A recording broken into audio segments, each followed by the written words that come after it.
చాలామంది స్టూడెంట్స్ అడుగుతా ఉన్నారు. ఉస్మానియా యూనివర్సిటీ గురించి కూడా చేయండి సార్ అని జెప్పేసి.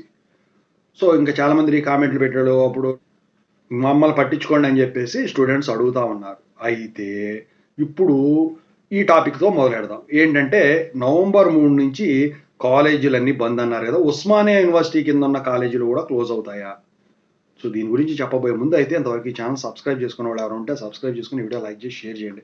మీకేమైనా డౌట్స్ ఉన్నట్టయితే కాల్ మీ ఫోర్ ద్వారా కాల్ చేయండి. Telugu engineering education Telegram channel join అయ్యి వీడియోకి ఒక అయిపోయి ఇక టాపిక్‌లో వెళితే ఏంటంటే నవంబర్ 3 నుంచి కాలేజీలు ఉస్మానియా గూడా క్లోజ్ అవుతాయంటే ఇప్పుడు ఏంటంటే ఈ రీయింబర్స్‌మెంట్ నిధులకి సంబంధించిన తర్జన భర్జన నడుస్తా ఉంది. నవంబర్ 1కి డబ్బులు పడితే కాలేజీలు ఓపెనింగు కంటిన్యూషను లేకపోతే తాత్కాలికంగా క్లోజ్ అని చెప్తా ఉన్నారు.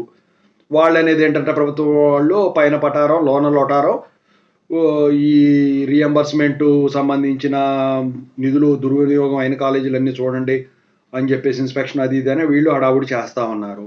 అయితే ఇట్లాంటి పరిస్థితుల మధ్య ఈ కాలేజీలు అనేవి క్లోజింగ్‌కి తాత్కాలికంగా యాజమాన్యాలు అయితే గట్టిగా పట్టుబట్టున్నాయి. నవంబర్ 1 కల్లా అంటే రేపటికల్లా గనక డబ్బులు గనక పడకపోతే మేమైతే నడపలేము. మీ ఫ్యాకల్టీకి జీతాలు ఇయ్యలేము. మా వల్ల గాదు అని జెప్పేసి చేతులెత్తేశారు.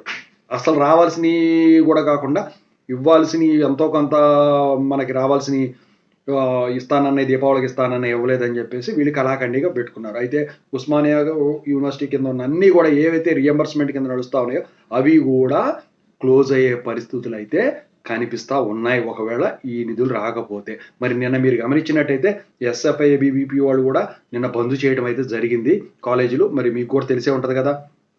ఇంకా స్టూడెంట్స్ యూనియన్స్ కూడా ఊరుకోవట్లేదు. ముఖ్యంగా వాళ్ళు ఏంటంటే ఈ స్టూడెంట్స్‌ని రాద్ధాంతం చేసి మరి డబ్బులు వసూలు చేస్తున్నారు. రీయింబర్స్‌మెంట్ నిధులు పడలేదని బలవంతంగా అని చెప్పేసి వాళ్ళు చెప్తా ఉన్నారు. ఓకేనా? ఎవరిది వాదన వాళ్ళదే. మొత్తానికైతే నవంబర్ 3 క్లోజ్ అవుద్దా లేదా అని చెప్పేసి రేపు సాయంత్రం మీకు తెలిసిపోతది అందరికి కూడా. Stay for updates. ఈ వీడియోని షేర్ చేయండి. Thank you.